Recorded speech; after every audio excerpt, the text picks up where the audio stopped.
Hello and welcome to Selenium training series. In this series we will learn test automation using Selenium WebDriver. The first part of this series is aimed at beginners and I am Muhammad Abid Munif Khan. So before looking at the topics for today's session, I'll briefly introduce myself to you. So I've been in the software industry since 2004, starting my career as a software engineer. Later on, I moved into the QA field and have been part of the QA field since 2007. My areas of interest include software testing and automation. In automation, I've used tools like QTP, Test Complete, Selenium, and Bad Boy. I've written test frameworks for various regression packs using Test Complete and Selenium. I've used Java as well as C# for my Selenium automation. I can be reached at abid.munif@gmail.com. You can also view my videos on the YouTube channel Software Testing and Automation Abid Munif. Similarly, you can view my profile on the LinkedIn and there are few articles there written by me. You can also review those. Now let's see what this series has to offer. In this series of video sessions, we will learn the very basics of test automation and use Selenium WebDriver to automate our test cases. We will use Java as a programming language and we assume that the audience has very little knowledge of coding and of test automation. So the purpose of this series is to get you started with test automation using Selenium. We have used a two-pronged approach in this series and the learning objectives of each session are designed in a way to include some Selenium topics as well as few programming topics. This training is designed not only to give essential theoretical concepts about Selenium but also to give audience the maximum hands-on experience of actually using Selenium WebDriver. This series does not cover advanced topics which will be covered in our next series. Now let's see the session-wise breakup of this series. So in session 1, we'll introduce test automation and Selenium. This session will cover the importance of automation, some frequently asked questions about it, and the background of Selenium and the feature set. Next up, we'll set up our Java environment and introduce Maven, and then we'll create a Java project and incorporate Selenium WebDriver to that project. After that, we'll start off with the WebDriver. So we'll introduce various WebDriver objects available and the commonly used WebDriver methods. In session 4, we'll introduce how to find UI elements on your web application, interact with them, and perform test steps through them. Next up, in session 5, we'll look at the delays which can be applied within your test scripts. We'll use the explicit wait with conditions which is provided by Selenium WebDriver. Lastly, we'll introduce what page object model is. We'll use the page factory to create our page objects and use them within our tests. We will also have a look at the find by mechanism of finding elements and then using them within our page classes. Along with these Selenium topics, we'll also cover a few Java topics as well as few object-oriented programming concepts which we will need in our test automation. So during the course of these sessions, we will learn how to create Java project, add libraries to it, and how we can use Maven for our build creation process. Similarly, we will look at what classes are, how we create classes within our projects, and how we can write methods to it. Similarly, we will look at what are variables, how to assign values to them, and how to return variables to the column method. Similarly, we will have a basic understanding of the decision statements and loops. Lastly, we will have a brief introduction about what polymorphism is, and we'll use a method and overload it. Similarly, we'll see what static classes and methods are and how we will use in automation. Since this series is aimed at beginners, we will not cover some advanced topics in it. These advanced topics include advanced topics related to Selenium as well as object-oriented programming concepts. So the following topics will not be covered in this training. We will not look at how to use test-ng and the use of test annotations. Similarly, how to control the order of the execution of our test. We will not use external data sources like Excel or the databases.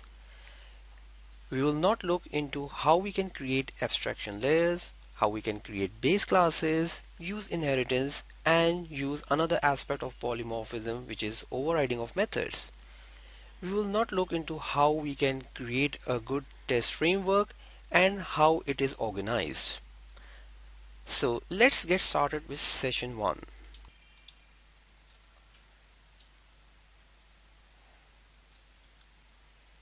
In this first session of this beginner series, we'll look at what software test automation is and its importance. We'll answer some of the very frequently asked questions about test automation. Next, we'll introduce Selenium and the usage of Selenium. We'll look at what are the features which Selenium provides and what are the components of Selenium. So the learning objectives of this first session would be to understand what is software test automation, knowing the importance of test automation, knowing what to automate and what not to automate, knowing the issues and limitations of automation, understanding what is Selenium and its components, knowing the basic features of Selenium, and knowing where to get information, files, updates of Selenium. After reviewing these learning objectives, let's get started with the very basic question. What is software test automation? So test automation is the use of special software or scripts to mimic the work of a software tester. So while a software tester is testing an application, he performs three major types of activities.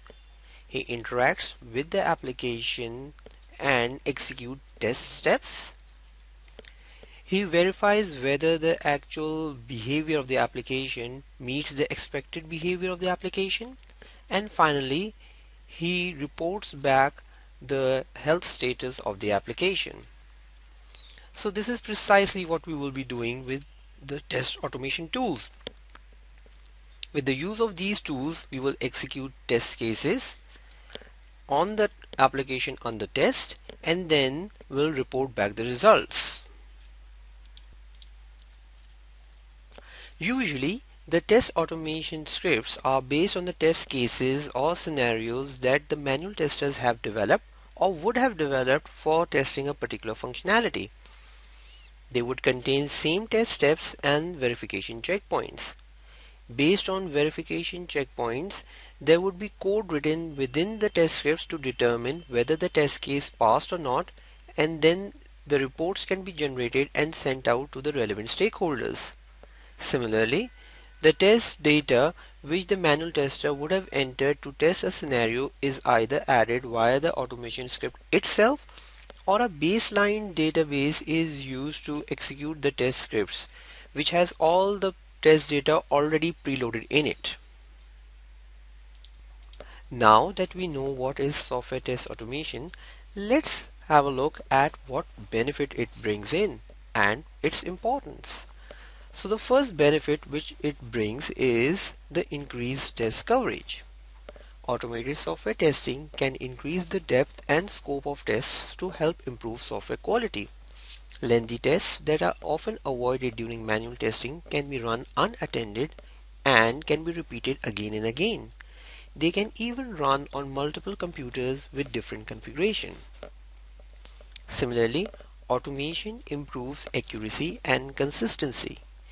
Even a senior tester can make mistakes or miss out things during repeated manual testing. That problem becomes much more complicated when we have new testers inducted into the team who have lesser knowledge of the test as well as the application. the chances of they missing out things is even greater now. Automated tests, on the other hand, can perform the same steps precisely every time they are executed. They never forget to record the detailed results and to view exactly the same expected results. Similarly, it reduces the testing time. Automated tests can run much more faster than manual tests and hence can reduce the testing time considerably. Moreover, they can run unattended, which would mean that they can run overnight or even outside the regular office timings, which can reduce the calendar days for executing a test cycle. In one of the organizations in which I had worked, we had regression suite of 82 critical cases and it took 70 hours to execute those. So that is around 9 man days.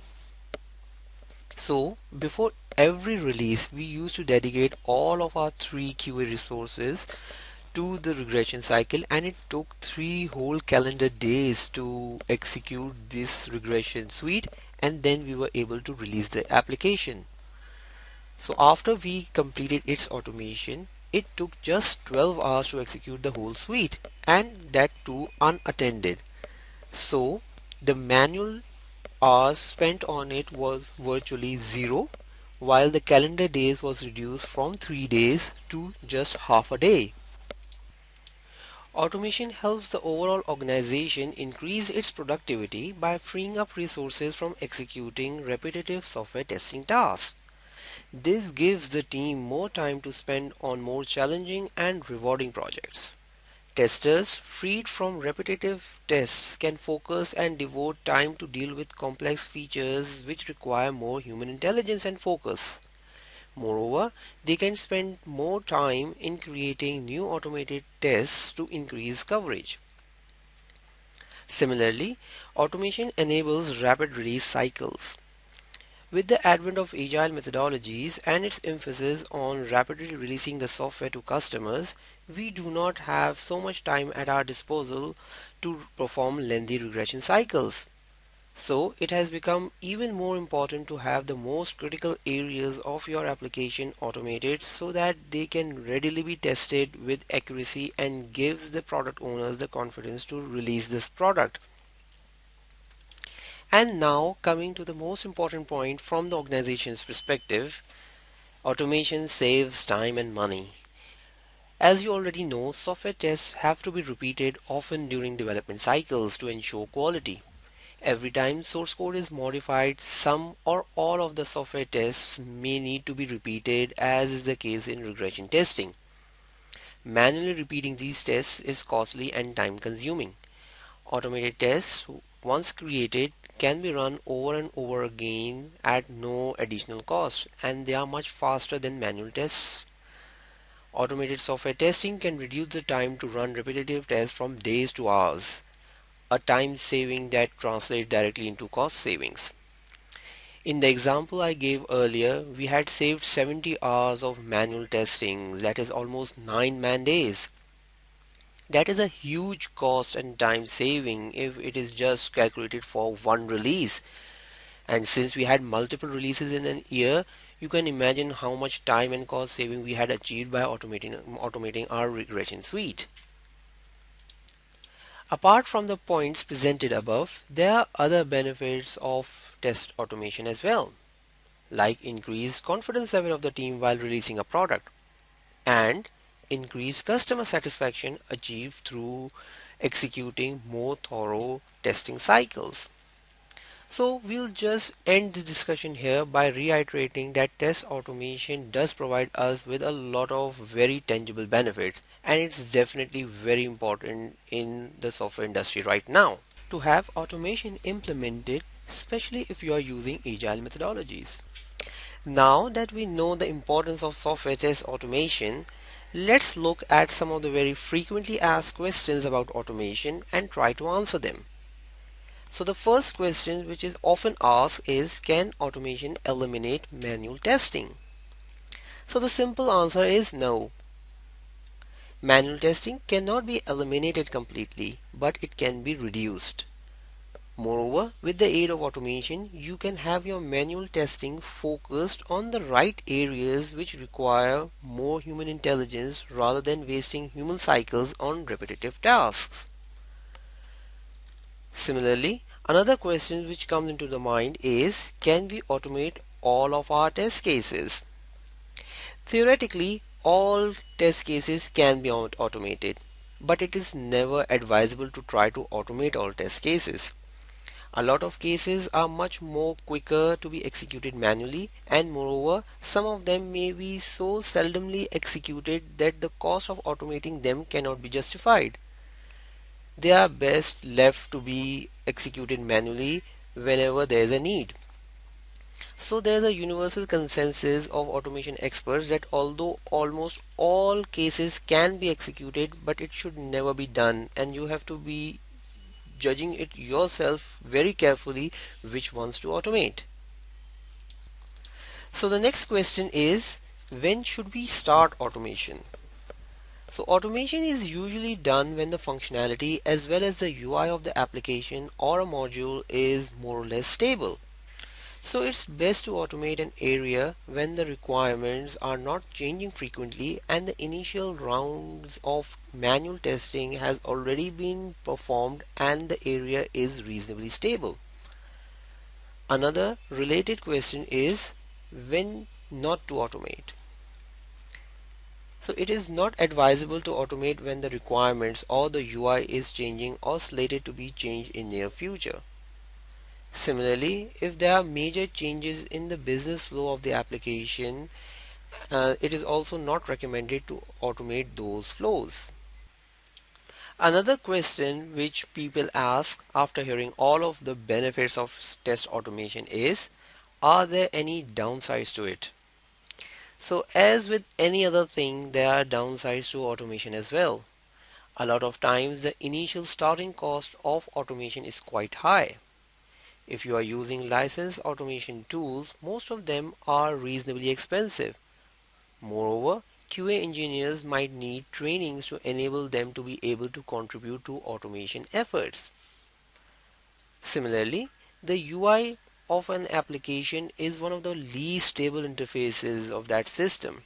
So at times we can start automating quite late in the development phase when the UI is stable enough to start automating them.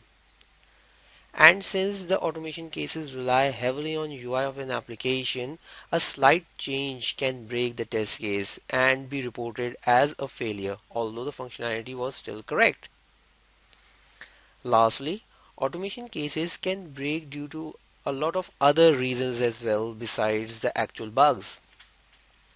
So there are chances of false alarms and test cases getting failed even though the functionality is still intact. These failures can be caused from reasons like the system took more time to respond back than the anticipated time coded into the scripts, or maybe because the system was having low memory or disk issues. So the next question is, what skills are needed to be a good automation engineer? So for me, you have to be a good manual tester first. An automation engineer is still basically a tester, so he should have good testing skills. Similarly, he should be reasonably well versed in programming concepts, database concepts, and at least basic SQL query writing.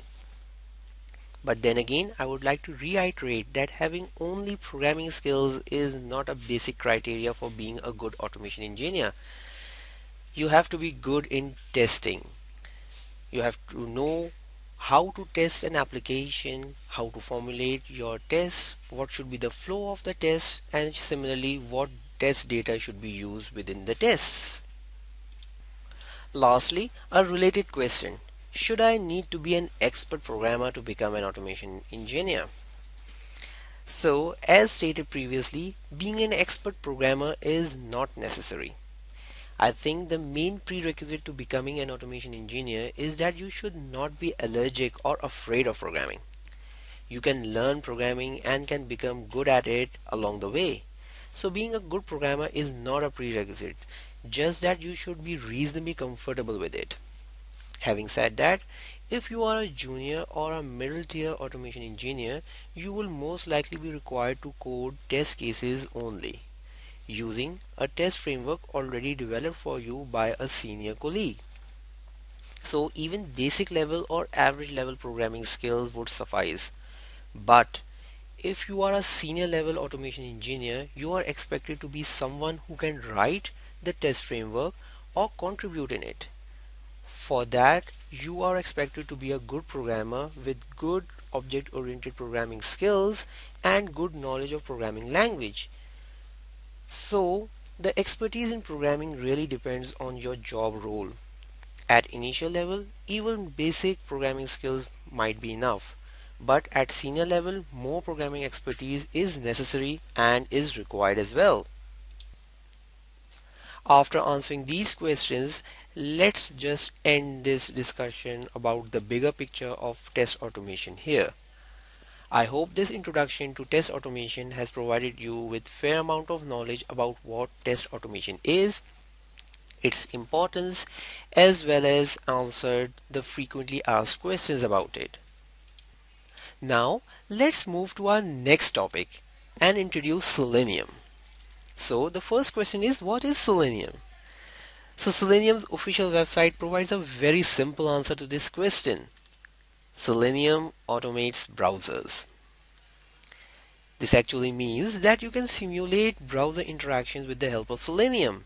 So Selenium is not exactly a tool but a set of libraries that provides mechanism to interact with browsers. Due to these characteristics, Selenium is primarily used to automate web applications testing, using it to simulate testers' action or test steps to perform testing.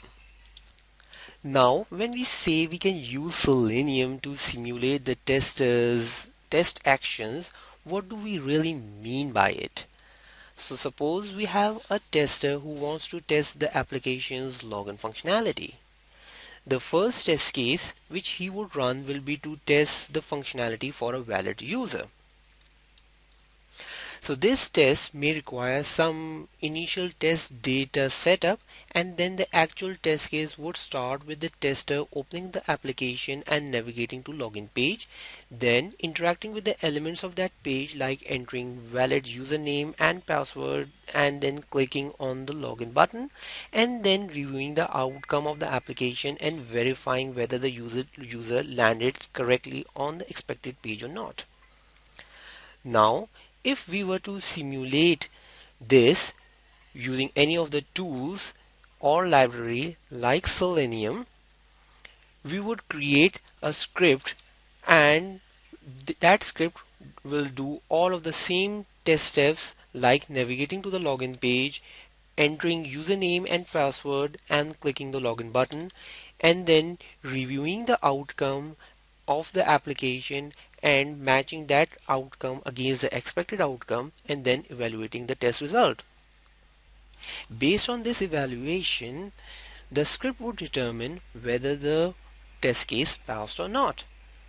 And after this evaluation, this result can be formatted into a report and can be distributed to the relevant stakeholders.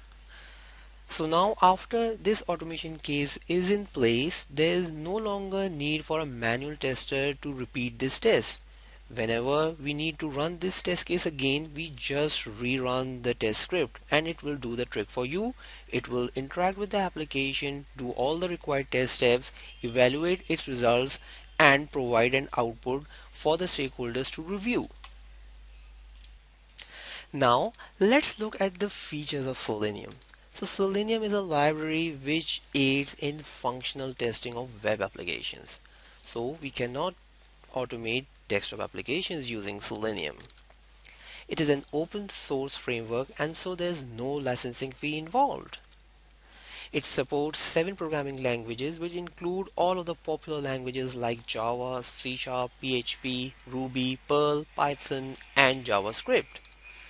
It supports various browsers like Firefox, Chrome, IE, Edge, Safari, and Opera. Similarly, it supports testing on various operating systems like Windows, Mac, Linux, Android, and iOS. It is an extendable library and you can extend it as per your need. It integrates very well with a wide range of third-party tools, components, and libraries which aids in the overall software development lifecycle. These tools and libraries include various lifecycle tools like Jira, like continuous integration tools like Jenkins, as well as various bug tracking tools. Similarly, it integrates well with test automation frameworks like JUnit, TestNG, and NUnit. It has a large online community, and so it is very likely that you will get your questions answered very quickly. But again, having said that, there is no dedicated support for it because it is open source.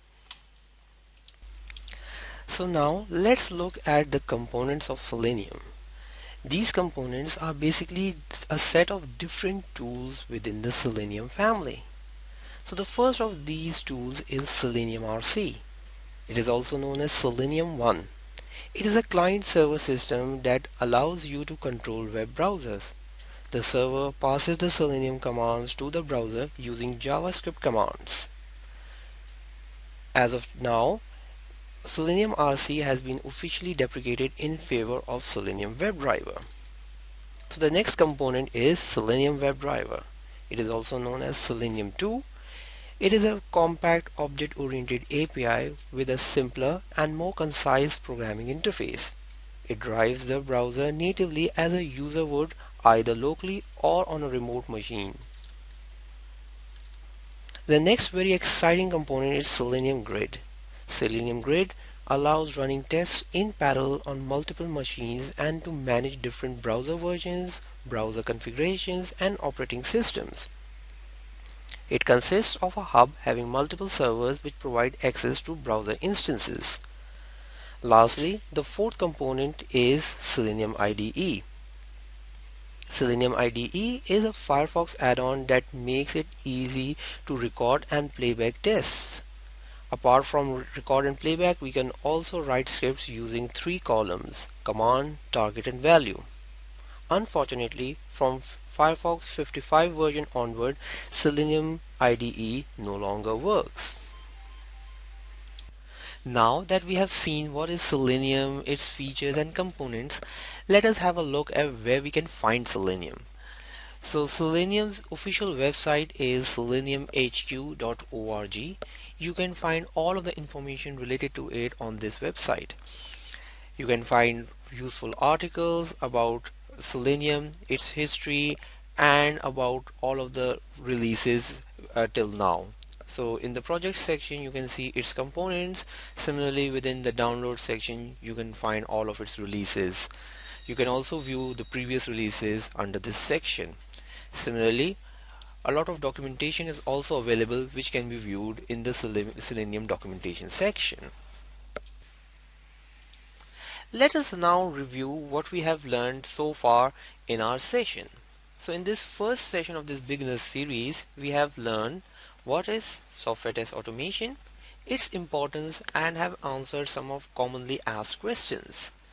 We have reviewed what is Selenium and had a look at what Selenium can do for us and what are its features. We also looked at the four components which Selenium has, and lastly we reviewed Selenium's official website where we can find all of the updates and releases.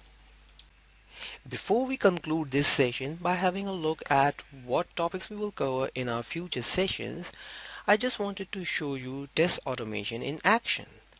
So for this purpose I have created a test project. It has all the essentials of a full-fledged project. I have created this using Maven and have implemented all of the essential factors which a good test framework should have. We have base classes, we have used inheritance, we have used page objects, and we have created tests using TestNG framework. Similarly, we have accessed database and Excel files to fetch our test data and have implemented a basic reporting as well. So our target would be to have you create such a project when we conclude both of our series, which is the beginner series as well as the advanced level series. So in the beginner series, definitely we will not be covering advanced topics like implementation of test frameworks or using of test ng or external data sources, but we will have all the basics in place, and in the advanced series we will cover these topics and will enable you to create such a full-fledged project yourself. So let's just run 3 of the cases which I have selected for today's session. So we will run this as test ng project, and it has 3 cases. The first of which is a simple login. This is the first case, so it's just a simple login. You can see some of the results written in the console as well. And this is a second case, which is a basic search case using the defaults. The third case would be a bit of advanced case of search. It will again search for a particular hotel for a booking, but use the check-in and check-out dates as well.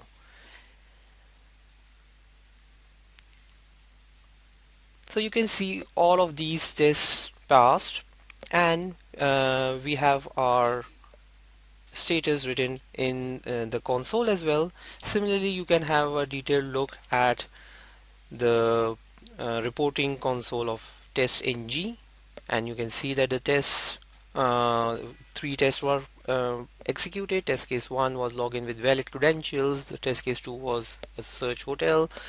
That was a basic case, and the third one was search hotel with dates.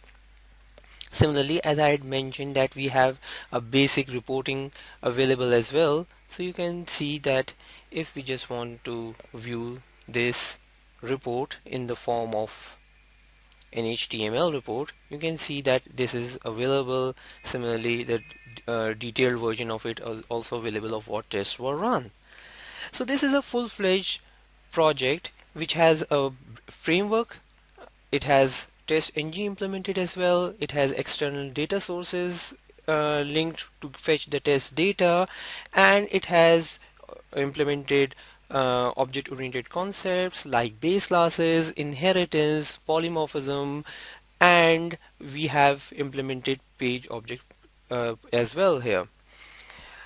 So now let's, after reviewing this project, let's come back to our presentation and see what would be our next steps. So in our future sessions, we will learn setting up Java and Selenium WebDriver. This will be part of session 2. In the next session, we will start off with using WebDriver, and we will have a look at its different methods and how to use them. In session 4, we will see how to find UI elements and interact with them. In session 5, we will implement weights to control the flow of our test execution and test steps. And lastly, in session 6, we will introduce page object model to you. Thank you very much for watching this session. Happy learning, everyone.